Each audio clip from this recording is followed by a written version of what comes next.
Hello, and thank you for joining us for the Voice of the People podcast here on kxnet.com. I'm Nicholas Kwolek, and today we're once again focusing on the race for the governor of the state of North Dakota. Joining me to discuss that is the North Dakota Democratic Nonpartisan League endorsed candidate, current state senator Merrill Piepkorn. Senator Piepkorn, thanks for joining me. Well, thanks for reaching out and giving us the opportunity to come on and talk to you and to the people. I believe your podcast is something like the voice of the people, getting to know the people. So it's an opportunity for us as well. As nervous as I am about these sorts of podcast things, I'm still happy and excited about it. So thanks. I see. Well, I appreciate that. So when I say the endorsed candidate, how does it sound to you? Well, it's an honor, to tell you the truth, to have been endorsed by the Democratic Nonpartisan League. I will also thank you for saying Nonpartisan League. Often we're referred to as the Dem-NPL, and a lot of people have no idea what the NPL is. A very brief description of the Nonpartisan League, which was formed back in the 19 teens by farmers in North Dakota, mainly in the northwestern part of the state, up around that Crosby area. And they were formed up because the Minneapolis bankers, the Minneapolis grain mill operators, and the railroad were teaming up to basically drive these North Dakota farmers out of business. The rail freight rates were high. The grain mills and the elevators were paying super low bottom prices for the product, for the grain, mainly wheat at that time in North Dakota. And the banks were charging high interest rates on their loans. You add those three things up, and it was a terribly tough time for North Dakota farmers. Nothing today compares to what was going on then. And so they actually formed up to fight this. The big companies wanted to come in and swoop up the North Dakota land at a dime on the dollar. And that's why the NPL started up the State Bank of North Dakota, the grain mill and elevator, and what was then Workmen's Safety Organization, three branches, three parts of our government that still exist today and very healthily thrive. So that's a little history of the NPL. And briefly, you asked me, how does it feel to be the endorsed candidate? Fantastic to have the trust of the Dem-NPL party put in me to be their gubernatorial candidate. Well, having worked in Rochester for almost 2.5 years, I'm familiar with the DFL up in those parts of this. So people look at me and they go, "What is that?" And then I have to give them the similar explanation. So yes, I'm quite familiar. So you've been serving now in the state Senate, if I'm correct, since 2017. Correct. I was elected in 2016. Okay. And before that, so I was elected in 2016, began serving in 2017. Sure. And assistant minority leader. So what has your experience thus far been like serving in the state Senate? Well, I've really enjoyed it. The legislature in the past has traditionally been much more balanced than it is today. And I know some of the people, I have not been closely affiliated with partisan politics until about 2012. Now, I knew all about the political process in North Dakota, the NPL, the Democrat, the Republican parties, and how they worked, and have always been interested in it. I'm interested in the history of the North Dakota legislature, going back to mainly Dem-NPL Governor Art Link, one of my political heroes. He's kind of holds the standard to which I try to live my political life. He was just a good man, had a big heart, and had a certain amount of common sense when it came to governing. But ever since I've been in there, it's become more and more one-sided. And I don't think it's just because I'm in the legislature, but I think there were maybe 11 Dem-NPL senators when I was first elected. And in 2023, our most recent session, there were 4 Dem-NPL senators. And I think what is, it's just not healthy for our legislature to be so one-sided. In the meantime, the Republicans have become so big that they've become fractionalized to a certain extent. And they're kind of worried about that. But that's what happens when you have a supermajority for so long. And I think what the people are looking for is more balance and the opportunity to have a voice and the opportunity to come together to work on legislation that'll benefit all the people of North Dakota. And I will get back to that in just a second here, but I should Sure. also point out that you represent District 44, which is the Fargo district. Yes. Um, Yeah. and so before you decided to take the the route of politics, tell people who may not be familiar what you've done before this, up until politics. Well, I'm really happy to do so because I think my life up to this point has prepared me in many ways to seek the position that I'm looking for as governor of North Dakota. I am called in some parts of the state the voice of North Dakota. My background professionally is mainly in music and radio. I've been a musician full or part time since 1972, beginning in college days, and I've been in radio since probably about 1984 as a country western disc jockey in Detroit Lakes, Minnesota, and then but the longest stint was with Prairie Public Radio, the statewide broadcasting network in North Dakota, the public radio broadcasting network, at which I hosted a show called Hear It Now, an hour long. I don't call it a talk show. I called it an hour long interview and discussion show. Maybe something similar to what we're doing. I'd interview, well, politicians, business people, artists, community leaders. Could be somebody from any walk of life. Attended a lot of conferences and organizations meetings, and really got in all parts of the state, from Fortuna down to Fairmont and all places in between, and really got to know the people of North Dakota through attending all of these conferences and meeting people and interviewing people from all walks of life for those 13 years. And also during that time, I had a statewide traveling radio show. We go to a different community every month for 4 years. And again, we covered the state from border to border, corner to corner, producing a live show in a town in that county, recording it, and then playing it back over the statewide Prairie Public Radio Network. And there we had the chance to work with community leaders, community talent, the go-getters, the people who are keeping these communities alive, both big and small across North Dakota. And our mission for this, I have a small company called Prairie Airwaves that produced our Dakota Air radio show. And our mission is to bring joy into people's lives, uplifting their spirits wherever we go. Well, we accomplished some of that. But what really happened is that my spirits were uplifted by working with the people in all of these different towns, finding out what's going on, and really getting to the heartbeat of North Dakota. Very inspiring. So when we get back to this topic of running for governor, Yes.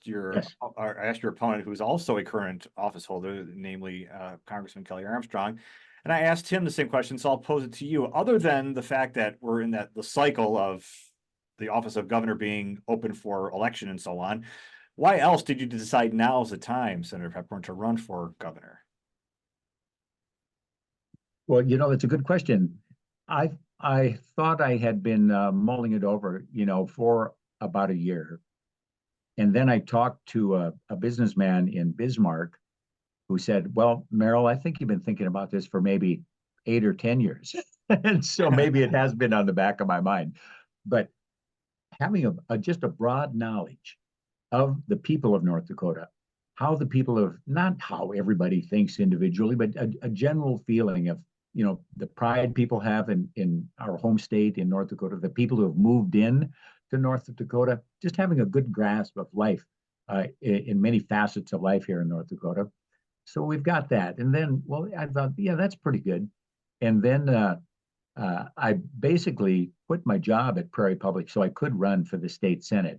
Now, I tell people I am of retirement age, but I am still in the business of generating income.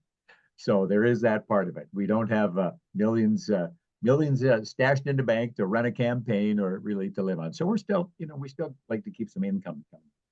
So at any rate, I'm sorry, go ahead, Nicholas. I know, I was gonna say, so speaking of knowledge, then you're also very keenly aware of the fact that the last time we had a Democratic governor was back when Governor Sinner was in office.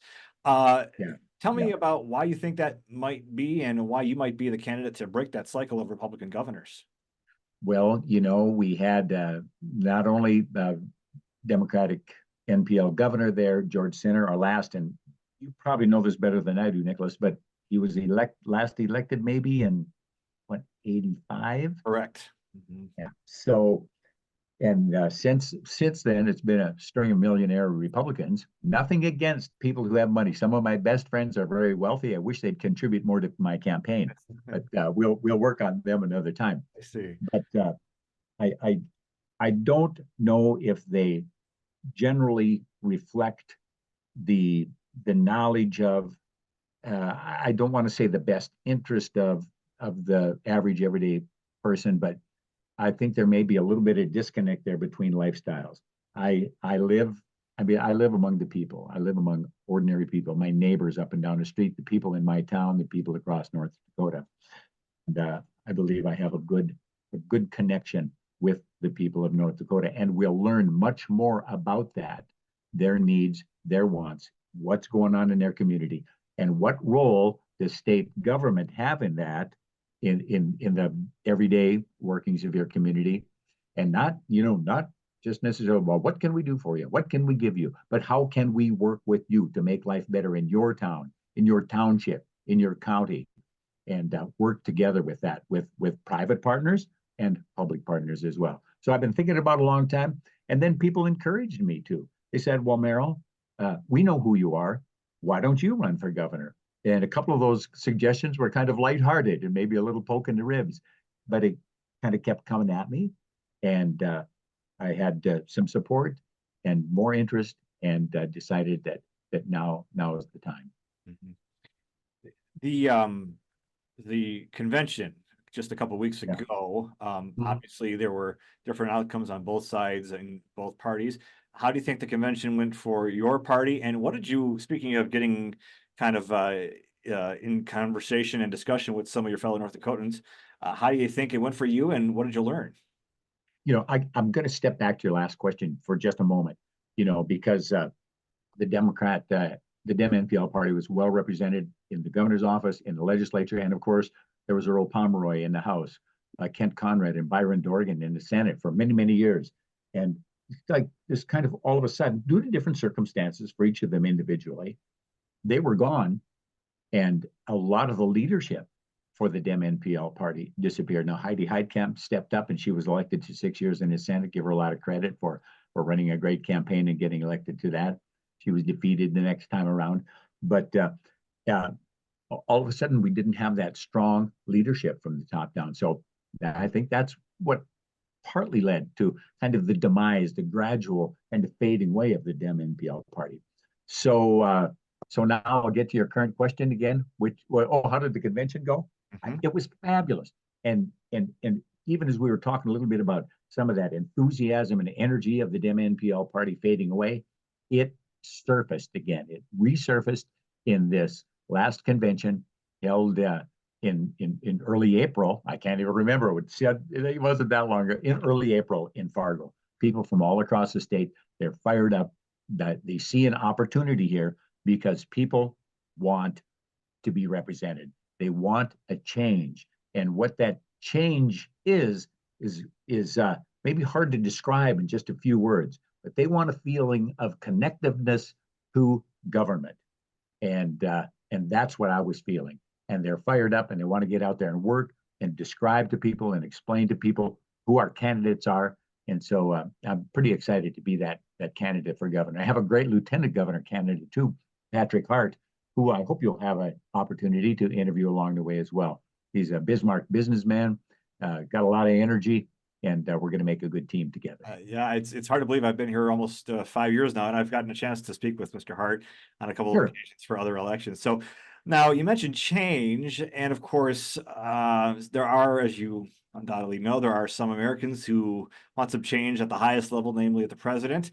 For those who may be ambivalent on either side, how do you approach them specifically, knowing that the way they vote may just be based upon who's at the top? Yeah. Well, that is the challenge that we face. When I say we, I am the candidate for Governor Patrick Hart for Lieutenant Governor. But this is definitely, and I don't mean it just to be, all squishy, good feely, hey, let's be all included. I mean it's a we because it starts with me as the candidate. I am the voice that the people have chosen. And then my committee of it's 8 people now, one paid person, a campaign manager who is working tirelessly to earn a very small amount of money to keep things together in this campaign. And but professionals in each of these fields that is necessary to mount a good campaign.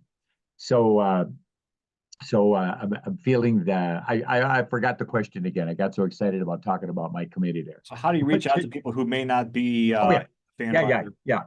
yeah. Thanks. And of course one of my opponents will be one of the two people who are battling against each other. I know a lot of people are speaking of change. They're very tired of that tone of their campaign to get the gubernatorial nomination from the Republican Party. There is that, and I will pledge to keep to the high road. I imagine when things are done there, they'll turn that negative attention toward me, and we just kind of let that go. And I will maintain that we will keep to the high road and just try to explain to people who we are and give them a chance to get to know me. In the meantime, it sounds at times as though our voters in North Dakota are voting for the president in this race. No, we're voting for the governor of North Dakota, and they're trying to kind of outdo themselves to tie themselves to the former president, to Trump. And I kind of get it, but we're not voting for president when we're voting for the governor of North Dakota. And the governor of North Dakota has to work with whoever is the president of the United States. Right now, we have a Republican governor and a Democratic president, and they have to work together. I know our current governor is very outspoken against him, and our candidates are too, but we have to work with the governor. So I just want to remind people, and in the primary election, you have to choose one party or the other and go right down the line and vote in that party. In the general election, you can vote for the person themselves, and you don't have to vote the party line. And I believe that our message will appeal to that middle of the road. And in this instance, that's a good thing. The moderate Republicans, not the extremists, and not I don't think the extremist Democrats will appreciate a lot of my relatively conservative views. I think most do, because most of us are like that. Most of us are somewhere in the middle. We're not on the extremes, and our goal is to find the common ground for most North Dakotans so we can do the most good for the people. If you find that common ground and you are elected come November, Yeah. what's priority number one, day one for you? Well, that's always, I hate that question. You get a lot of these. Good question, Nicholas, or yes, thank you for that question. I never got I hate that question, but I'll take it. That's part of the job, I guess. It needs to be asked. I Yeah. understand that. But how can you pick out of maybe all the important things that are going on in state government that state government affects and pick some? But I'll just pick some for you, and I'll start with public education. There have been a lot of, and I will call them, maybe it's a little bit of a heavy word, assaults on public education. There's constant chipping away at the funding for public education, trying to divert some of that funding towards private education, which I think it's fine. People want to go to private school. That's fantastic. I don't think our state and public money should be used to help fund private education. I will go this far, which is something, we get where there's a lot of pressure to provide free lunch for every student, so they don't have to go to a separate line and get a brown paper bag with a sandwich and an apple with it and suffer that embarrassment or be turned away at the lunch line. I think there are different policies in different schools, but I think the North Dakota can provide a free lunch for every student, regardless of what school they're in. So for me, and what does support public education means? It means helping some of these schools with their infrastructure, And whether it's class size, class building, new buildings, I know, and then we get into property tax and all that. But in general, if we can find a way to help with that infrastructure, and what we can help with is teachers' salaries, and and God bless our teachers. We have a lot of sectors that are important. Law enforcement gets a lot of attention, and rightfully so. What a time to be into police work and highway patrol work here in our country the way it is today. It's tough. I applaud those people who get into it, but I also applaud teachers. It's not easy to be a teacher in North Dakota or anywhere these days, and I think we have to support them and pay them better, perhaps. Yes, and do what we can to keep them, because teachers have some of the greatest influence on our students. I had a great public education here in Stanley, North Dakota, where I spent my early years at a country school for 2 years. My first 2 years in school were at a country school where my mom was teacher. Spent a year in Stanley, and then the rest of it here in Fargo, North Dakota. My son had a fantastic education here in Fargo, North Dakota. And I think that is the cornerstone. That is a keystone for education in North Dakota. So that can be at the top of my list. If I may ask you, since you're sort of involved in all that, how about talking a little bit about taxes? Well, I would, the role of the governor, we're talking about, doing good things for people, taking care of the poor and property Sure. tax relief and workforce development and child care and all of these things. But the governor also has to offer up, it's not his sole responsibility, but work with the legislature to balance the budget. You got to keep track. Well, how much money is coming in and what are we spending it on? I think it's those spending priorities where there are some major differences perhaps between our parties. Are we going to keep subsidizing big businesses, which at times need to be subsidized? We need to build some infrastructure for them too, and give them loans to complete that, to create jobs for people. But are we going to keep investing in that more, or are we going to invest some in the human services and education and social services as well? So that's one thing that the governor has to kind of, you got to balance the budget. Sure. In addition to these other things we're talking about, and that includes the taxes. I think a lot of people want to go, well, let's use some of that legacy fund money to reduce or eliminate property tax. We're not going to eliminate property tax. I won't sign the petition to get that measure on the ballot, nor would I vote for it if it got on the ballot. The way it is right now in North Dakota, the local political subdivisions, the city, county, park boards, school districts, they are in charge of that property tax. There have been some efforts in the past to maybe to state take control of that. We can't now as the law exists, but we can, as in a bill that I first introduced early on in the last session, which got roundly defeated on a strictly partisan vote, to offer a tax incentive, a tax rebate, a tax credit on that property tax. So we can do that again, but I'm not so anxious to try to get in and loosen up legacy fund money for property taxes. I think we need a longer lasting, more stable thing. On the other hand, I think we offered plenty of tax relief last session for some to medium to low earners. And I think we should stop right there. Let's not eliminate the income tax for the rest of the earners, the high, middle, and high income tax earners and corporate income tax. We can't afford to do that.